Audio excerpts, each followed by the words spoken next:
norma-norma yang memang berdasarkan kitab suci itu kemudian di breakdown ulang, karena kitab suci juga sesuatu yang penuh dengan nilai-nilai yang abstrak menurut saya, dan itu perlu sekali untuk dinarasikan lebih membumi, karena bahasa kitab suci itu pun juga sangat, menurut saya sangat puitis, sehingga tidak bisa langsung serta-merta kita klaim itu sebagai kalimat yang bisa dipahami oleh kita untuk dilakukan gitu ya. Jadi harus ada bahasa-bahasa ya didampingi kan sama hadis, didampingi dengan fatwa gitu ya, didampingi dengan berbagai macam kemajuan-kemajuan knowledge dari para ulama juga gitu ya. Kalau untuk di Islam. Nah, untuk di agama lain tentunya juga saya tidak tahu adakah di sini yang Protestan ataupun Katolik ataupun Hindu yang ingin menyampaikan. Kalau buat saya itu akan sangat menarik, karena kita kalau Islam tuh udah keklaim kalau bicara sila pertama itu minimal dia terwujud dalam yang paling mudah adalah ekonomi syariah gitu loh. Ada teman-teman di sini yang dari Katolik, dari Protestan yang mencoba menyampaikan bahwa ada konsep-konsep yang memang disampaikan dalam ajaran kalian begitu ya, yang kemudian juga bisa jadi diadopsi tapi tidak diklaim gitu loh. Ada yang mau menyampaikan? Teman-teman dari Hindu, saya pikir adalah harusnya di kelas kalian ya. Ada yang mau coba? Yang dari Protestan gitu ya. Kalau menurut saya dari Katolik itu penting sekali loh untuk dibagi di kelas ini ya. Supaya kita saling memahami ya, karena jarang yang mengeksplor itu. Tapi kalau kalian membacanya itu akan sangat baik gitu ya, dan akan bisa berbagi dengan kami semua di sini. Bagaimana konteks kalau kita berbicara berusaha ya, melakukan usaha dalam perspektif pemuka agama yang ada di agama masing-masing.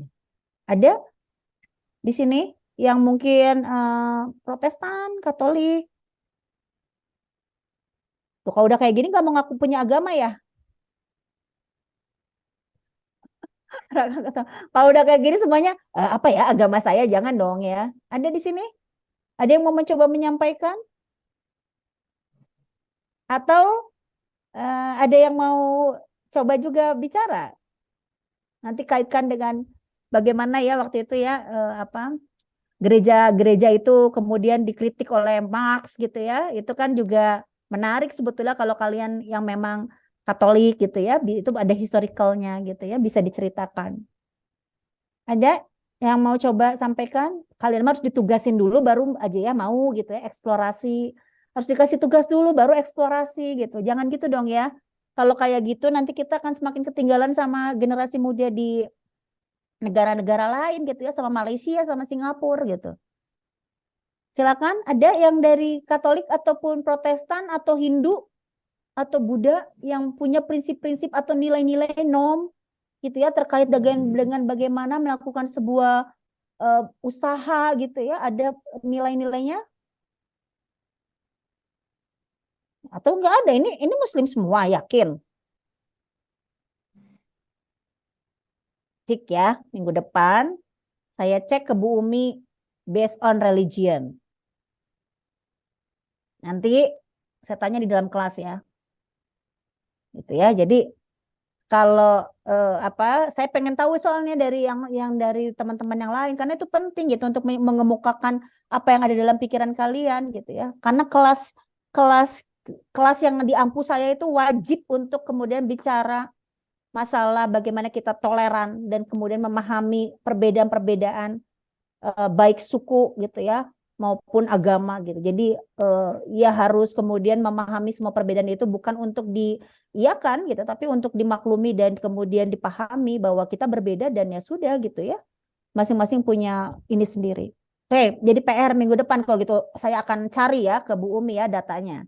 Karena nggak ada yang ngaku gitu ya. Gimana sih ya? Tapi nanti di kelas biasanya sudah mulai ngaku. Oke, kita masuk ke sila berikutnya ya. Kalau kita memahami sila pertama tadi berbicara Tuhan, meskipun ada PR-nya ya, masih ada PR-nya karena saya masih perlu mindset atau pilar lain yang mungkin ada norma-norma yang disepakati oleh gereja begitu ya, atau kemudian pura juga punya mekanisme seperti apa gitu ya. Itu mungkin bisa kita bahas. Ya, kita masuk ke sila kedua. Sila kedua ini katanya tidak mengenal pemerasan atau eksploitasi. So, gimana dari Indonesia saat ini?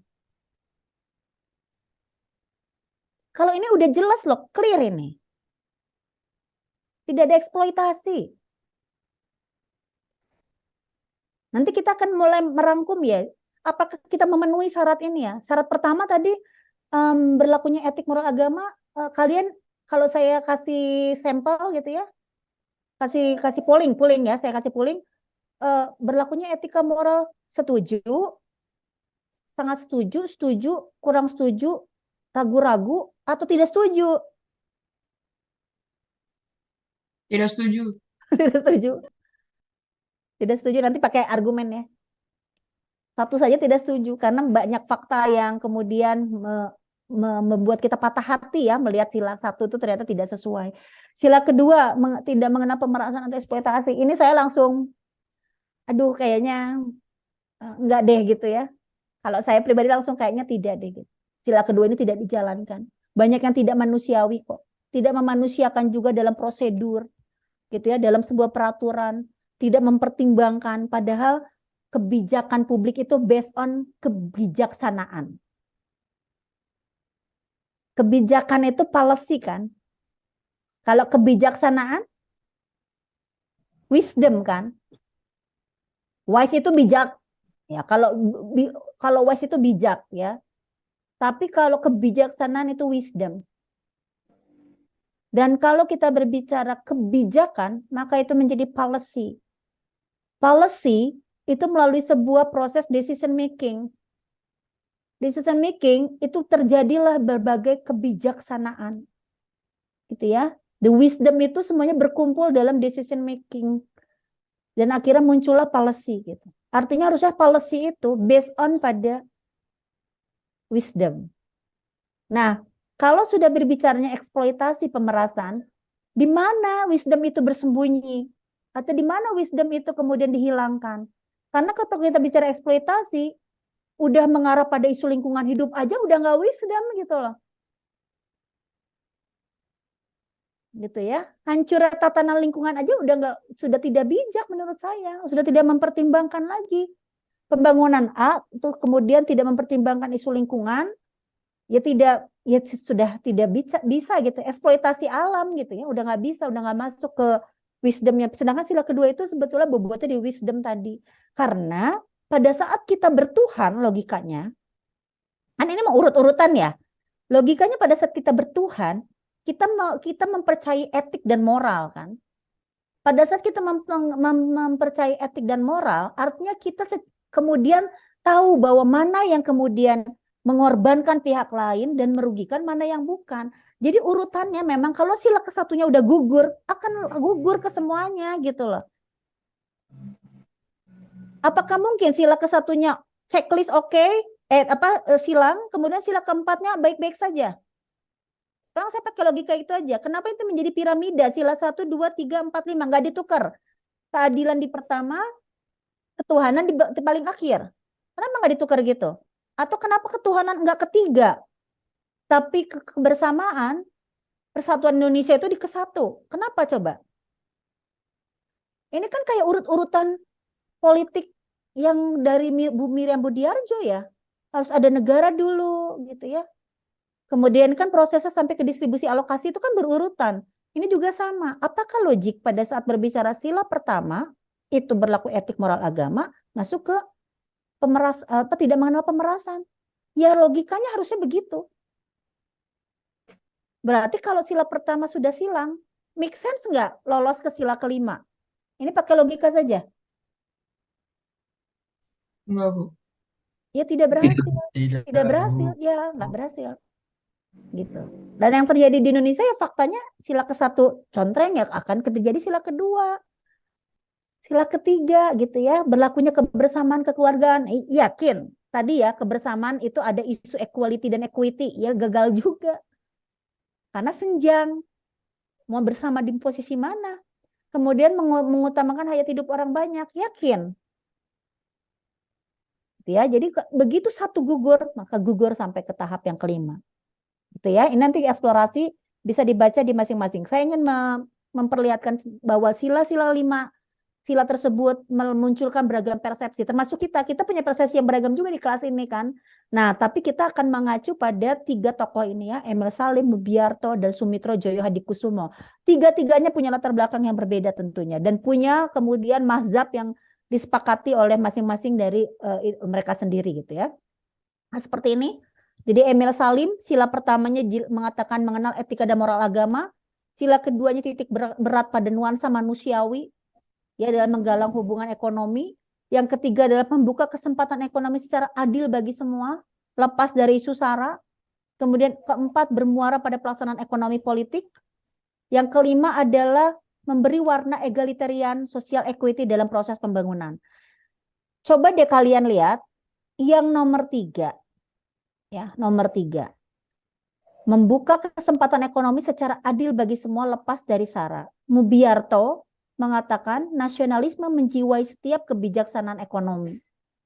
Dan tentunya berbicara Sumitro, pola kebijakan ekonomi dan cara penyelenggaraannya tidak menimbulkan kekuatan yang mengganggu persatuan. Dari setiap sila ini, saya sih highlight yang ketiga. Apa kata kunci dari 3 tokoh ini?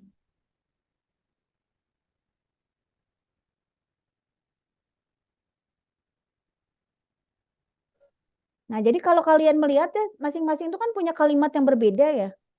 Bahkan kalau keempat, Mubiarto itu sudah klaim koperasi. Tapi Emil Salim dan Sumitro tidak. Yang menurut saya serupa itu dalam statementnya sebetulnya 1 dan yang ketiga. Tapi begitu 2, 4, dan 5 itu punya kalimat yang banyak hal yang berbedanya. Terutama nomor 4.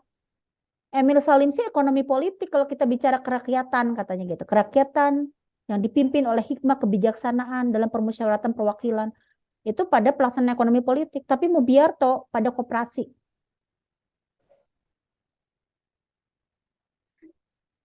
Dan Sumitro ini beda lagi. Dia mengatakan rakyat berperan dan berpartisipasi aktif dalam usaha pembangunan. Apa ya kata kuncinya? Supaya, karena ini 3 ini agak loncat-loncat beda-beda. Yang 3 dan 4. 3, Emil Salim itu mengatakan ya lepas dari SARA. Mubiarto mengatakan nasionalisme. Apakah kita boleh memilih salah satu dari skenario mereka? Boleh. Makanya kalau saya tuh melihatnya Mubiarto ya, yang cenderung lebih memperlihatkan sisi Pancasilanya ya, meskipun semuanya masih abstrak ya. Ini kan semuanya masih dalam bentuk abstraksi ketiganya. Ya wajar karena teoretikal. Kalau teoretikal itu pasti secara konseptual gitu ya, masih banyak yang abstraksinya karena harus dikonkretkan lagi gitu ya. Kalau bicara nasionalisme menjiwai setiap kebijaksanaan ekonomi itu apa sih gitu konkretnya? Koperasi merupakan soko guru perekonomian yang merupakan bentuk paling konkret dari usaha bersama. Itu juga seperti apa? Di breakdown kembalinya. Gitu. Yang menurut kalian nomor 3 dulu deh pertanyaan saya. Apa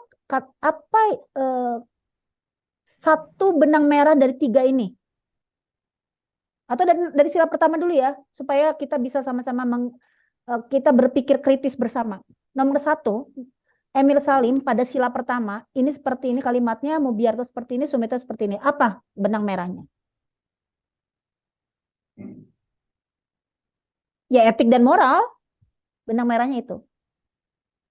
Lalu yang kedua, kalau kita bicara titik berat pada nuansa manusiawi dalam menggalang hubungan ekonomi, kalau Mubiarto ada kehendak kuat dari masyarakat.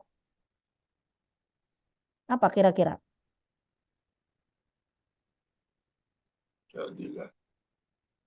Coba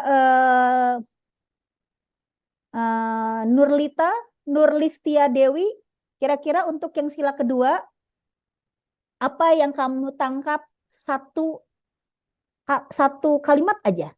Dari 3 ini kata kuncinya apa? Atau yang di-highlight sama kamu apa? Yang serupa gitu yang bisa diambil bahwa itulah yang menunjukkan sila kedua. Sebentar, Bu.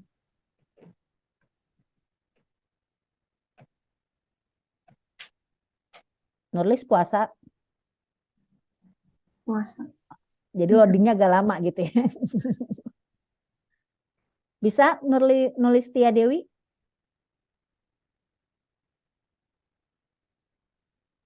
Kalau belum bisa menjawab, nggak apa-apa. Bilang aja pas. Pas, Bu. Pas. Tegar? Kalau dari saya sih Bu lebih ke asas kemanusiaan Bu diambilnya. Ekonomi harus berdasarkan pada asas kemanusiaan. Yang Jadi gimana? sila kedua. Ya, yang gimana? Gimana Bu? Yang seperti apa Tegar? Kalau dalam Jadi persepsi Tegar? jadi asas kemanusiaan tuh harus apa ya Bu? Lebih adil gitu ke pemerataan kemasyarakatan dan juga mungkin lebih condong ke sumitro mungkin aku Bu, lebih kepada untuk mengurangi kemiskinan kayak gitu Bu. Jadi asas manusianya tuh asas kebersamaan gitu Bu. Mungkin gitu sih Bu. Jadi yang jadi highlight untuk sila kedua itu sebetulnya harusnya tidak ada kemiskinan gitu ya? Ya Bu, Tidak ada kesenjangan gitu ya? tidak ada kesenjangan Bu. Ya, Betul. baik. Ya, oke. Sila ketiga, Pranata, coba.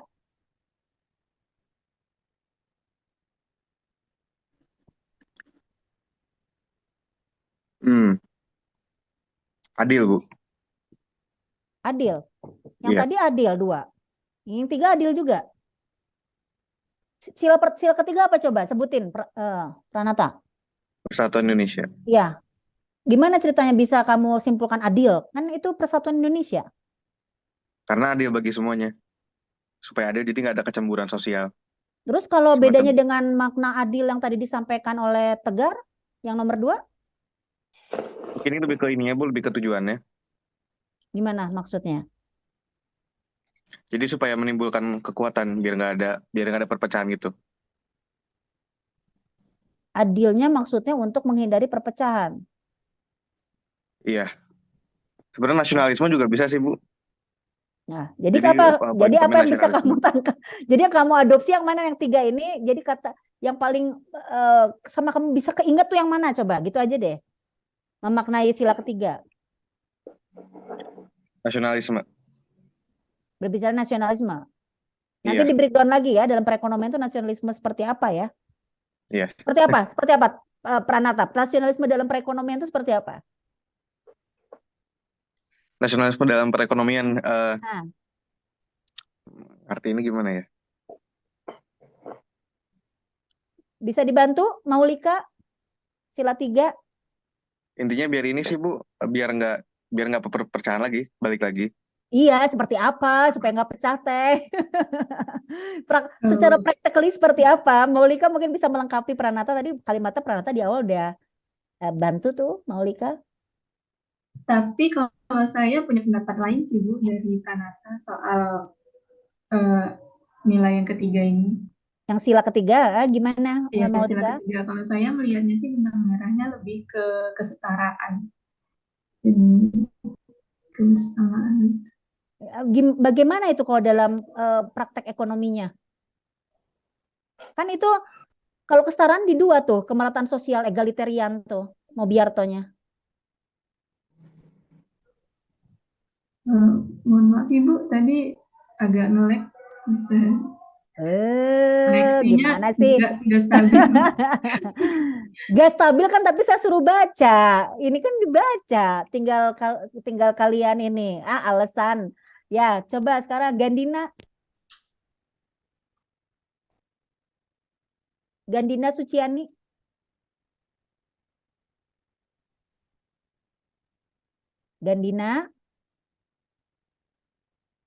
Gandina Suciani, saya panggil sekali lagi ya. Kalau saya panggil sekali lagi tidak merespon, saya anggap Gandina tidak hadir. Gandina Suciani. Oke, nggak hadir berarti. Maisa tulis ya, itu tidak hadir tuh. Denisa, Angela. Ya, Bu. Ya, Denisa Angela, yang sila ketiga gimana Denisa? Kalau menurut saya lebih ke arah kayak Maulika ke arah kesetaraan. Maksudnya gimana? Eh, Denisa, karena itu ada karena apa? karena itu ada yang membuka kesempatan ekonomi secara adil bagi semua. Nah, gimana hubungannya dengan persatuan Indonesia? Saya belum bisa nangkep apa, Denisa. Oke, saya coba satu lagi. Muhammad Rafili. Muhammad Rafili, E-nya 2 tuh. Hadir, Bu. Ya, gimana? Sila 3.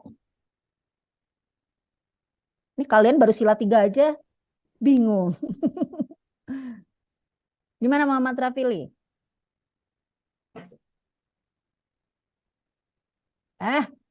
Gimana sih? Ya udah, gini ya. Baca buku tugasnya. Nanti sila 1 sampai 5 ini dibahas. Saya nggak mau lewat membahas ini kalau kalian nggak clear. Ini belum clear ini. Ya, kalau belum clear, gimana ceritanya kalian nanti bisa memastikan Indonesia itu salah jalan, salah atau benar atau karena nggak belum terpecahkan yang 5 ini. Baca dulu buku-buku yang tadi saya tugaskan. Minggu depan saya akan random lagi untuk ngecek ini. Sekarang saya absen. Nadia ada nggak? Ada Ibu. Oke, ini yang pada tutup ya. Saya buka ininya. Rasifa, Hadir Bu. Talia, Hadir Bu. Pangeran Dirgantara,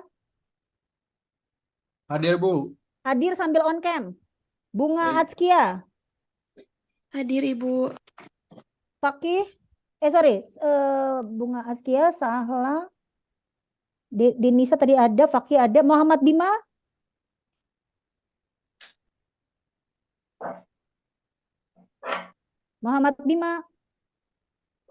Muhammad Bima Krisna.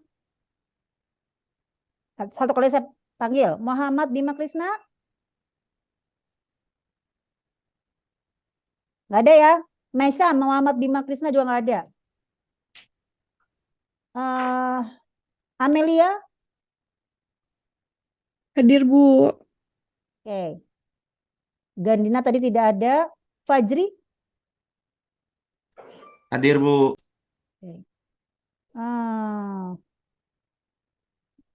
ya Putri Kalista, Hadir Ibu. Kelin, Hadir Bu. ya oke. Amelia, Udah Ibu, udah Amelia udah ya. ada. Oke, yang udah dipanggil on cam dulu deh ya. Biar saya jadi kan ini gampang nih. Yang belum kepanggil berarti kan yang belum kepada kebuka gitu. Oke. Nah, kan jadi gampang saya kalau kalian buka. Nayaka, Hadir, Bu. saya suruh on cam. Hadir, Pokoknya yang hadir on cam dulu ya. Jadi saya gampang. Talia, nggak apa-apa. Tuh kan yang masih ketutup tuh Gladys, Gladys kebuka, Amelia, oke. Ya, Maisa bantu saya deh ya, cek ya. Yang nggak kebuka tuh kan ini siapa Muhammad Bima tadi belum, Gandina, Ahmad Aqua. Oke, ada Anggita Puspa.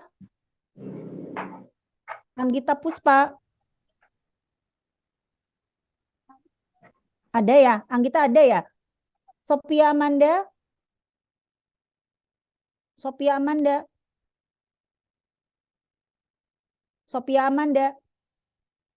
Oke, nggak ada Sophia Amanda. Aditya Ramdhani. Maaf Bu, ini webcam saya lagi Ya, error Bu, oke. nggak bisa kebuka. Ya, minimal ngejawab.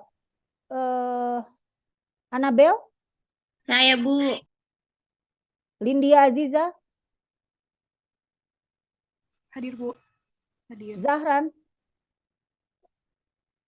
Zahran Fauzi Hidayat. Hadir, Bu. Oke. Ya, jadi ini yang Andi Tenridala. Saya hadir Bu. Oke. Ahmad Aqua tadi ada ya? Hadir, Bu. Oke, berarti yang nggak ada tuh tadi saya ulang lagi ya. Muhammad Bima Krisna hadir tidak? Oke, nggak ada. Gandina Suciani. Nggak ada. Aditya Ramdhani.